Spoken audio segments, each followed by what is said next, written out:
Chers compatriotes, aujourd'hui, je termine le premier chapitre sur la non-violence, une non-violence qui se justifie à travers la voie démocratique, ou du moins la voie libre des élections, et notre soutien à Etienne Tshisekedi Lumumba.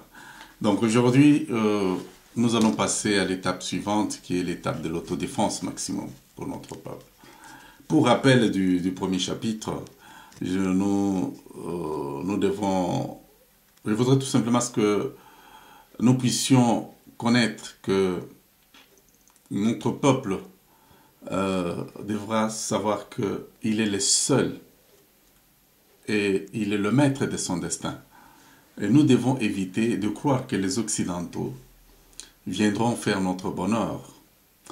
Ces Occidentaux profitent simplement de notre naïveté pour placer au pouvoir des individus incultes, des individus approximatifs. C'est le cas en 1965 avec Joseph Mobutu et en 2001 avec Joseph Kabila.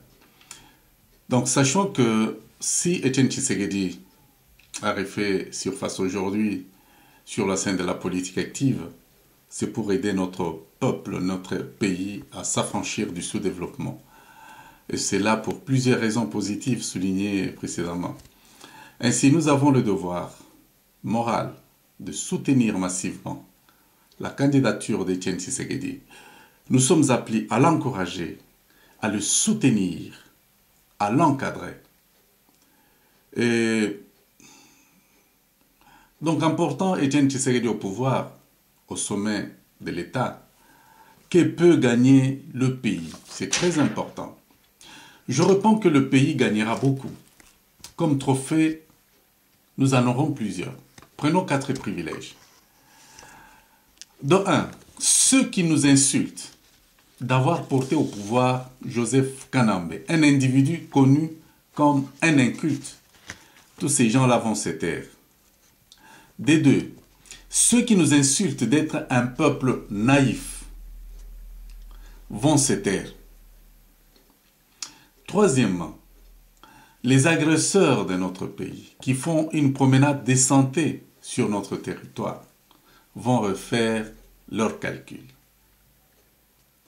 De 4, ceux qui nous insultent par le terme zaïrois pour nous dénigrer, ces gens-là vont se taire.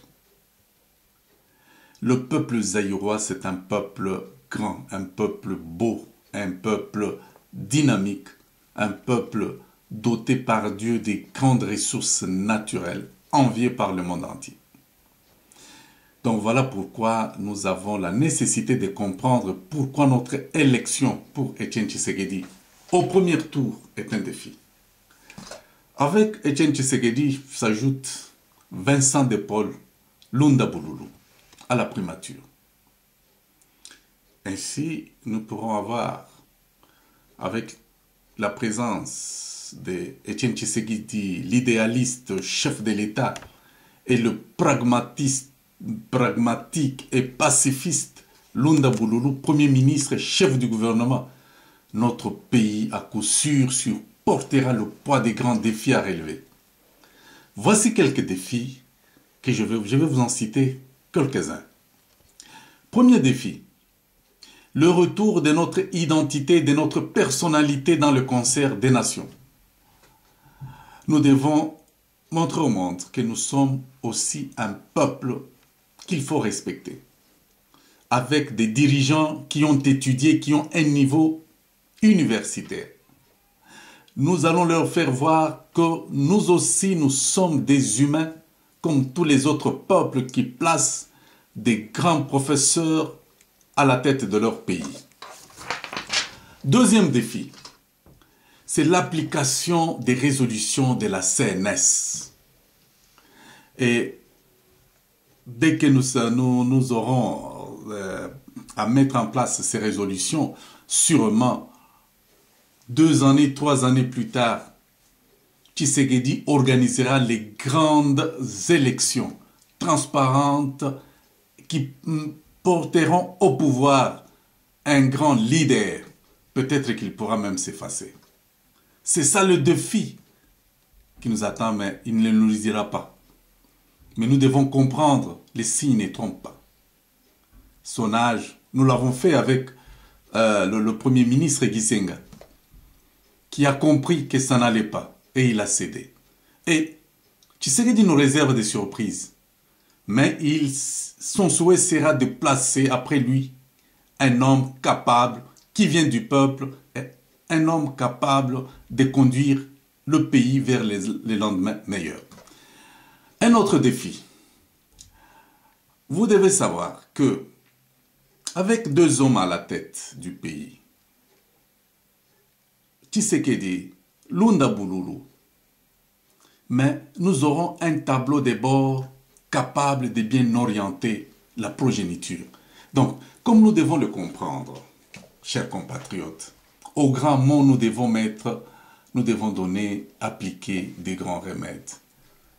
Etienne Tshisekedi, par sa politique drastique, demeure l'une des personnalités politiques marquantes qui puisse demander à tout notre peuple d'accepter des privations,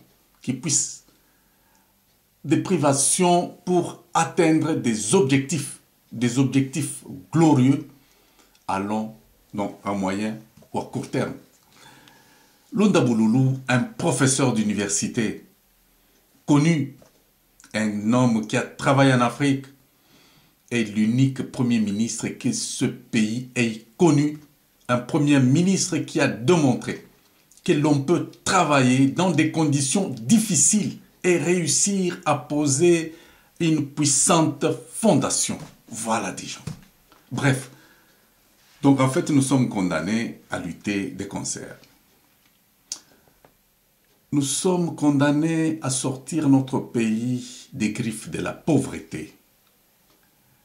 Une pauvreté symbolisée aujourd'hui par Joseph Kanambe et sa bande au pouvoir. Voilà qui est dit et clairement compris. Chers compatriotes, passons maintenant à l'étape qui est l'étape d'aujourd'hui, c'est l'étape pour notre libération. Dans cette étape, nous allons